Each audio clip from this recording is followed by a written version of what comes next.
But the issue here is that Minister Duncan is standing 4 weeks into a crisis that has gathered national and international disgrace for Canada. He said yesterday he learned about it this past Thursday. Then he said Charlie Angus didn't tell him soon enough. Well, Kathleen Wynne, the Provincial Minister of Indian Affairs, was saying last Friday John Duncan was refusing to pick up the phone and answer her. So what the hell is going on when we have people slowly dying in sheds back home and Minister Duncan is refusing to answer the phone from the Provincial Minister of Indian Affairs who's trying to talk to him about a crisis with Red Cross going in? That's the question. Is it your fault that we weren't warned about this earlier, that we didn't see the flag go up earlier? Is it your fault? Well, it's very interesting that Minister Duncan has blamed the community, he's blamed the leadership, he's blamed me, and yet he said he had no idea that these problems were happening when his people, he said, were on the ground. And again, if he was so concerned, 4 weeks into a crisis where people were slowly dying in the cold, that he was refusing to take the phone calls from the provincial minister who was calling him, that he refused to check in and find out what was happening with Red Cross. This shows this overwhelming indifference for the level of this tragedy. Yesterday you said that Attawapiskat was the tip of the iceberg. Today it seems that 2 new reserves have declared emergency state, état d'urgence. Are we going to have to look at this in a broader way now, or is it not enough just to patch at Attawapiskat? And to do now, there are 3 communities sounding the alarm. What do we need to do? Mr. Harper needs to stop trying to punish a ragged, impoverished little community that asked for help. What he's trying to do here is to blame the community, to drag them further into the ground. Today I'm getting calls from people in Attawapiskat who had their welfare cut off.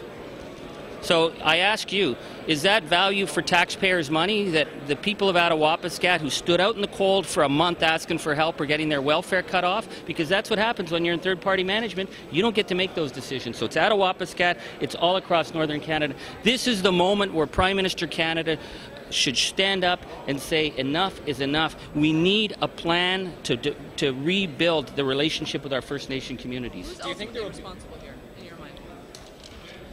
The person who's ultimately responsible for fixing this is Minister Duncan and Prime Minister Stephen Harper. The fact that this has been a century in the making, that this is the result of long-term systemic negligence, is the backstory. So they can blame every other government, and we can all blame every other government, but it's this government that can fix it. And this is the moment when we can show whether Canada actually is willing to make it right with our First Nation communities, or we will continue to keep them on these Bantu-style homelands and keep them as third-class citizens without the same rights that other Canadians enjoy. Do you think the meeting this afternoon between Chief Atleo and the Prime Minister will result in any changes at all? I'm hoping that the Prime Minister will hear the message. I'm getting messages from First Nation leaders who are deeply concerned because they know what the message is here. The message is, if you're impoverished, if you speak out, we will punish you, we will take you down. And that's a wrong message to send to First Nation leaders. What they need to hear is a Prime Minister who actually gives a damn whether their people live or die. Mr. Angus, the Liberals have talked about revisiting the Kelowna Accord. What do you think about that idea? What we need right now is not to go back to 2004, 2005. We need a new commitment. We need a Prime Minister who's willing to say, this is the moment that Canada turns things around. I haven't heard that from Stephen Harper yet. But it's kind of already there as a framework. What would be the problem of taking it up again at the moment? Well, this is a new government.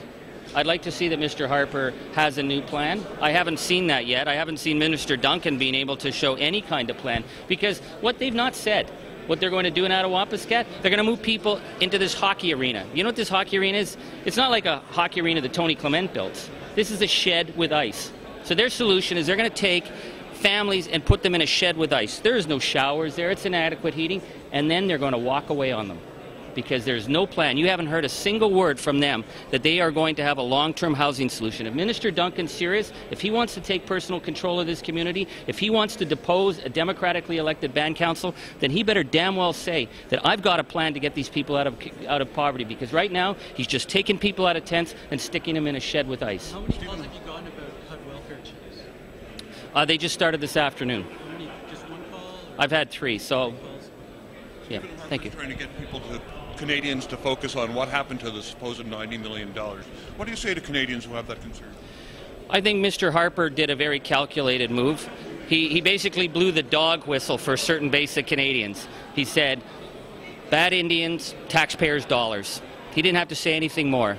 That they misrepresented the money, that they exaggerated how it was being spent, that they didn't tell Canadians that there's online audits. What that says to his base is damn right. Be hard on them. But what I'm hearing from the rest of Canadians is this is a humanitarian tragedy of epic proportions. Why is it that the government is at this point blaming the victim lying on the ground, saying, you know what, we're going to punish you even further? If there's questions about finances, sure.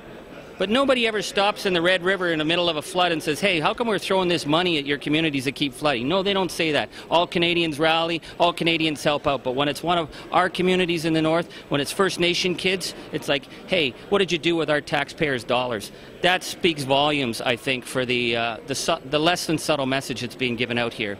It's a politics of division.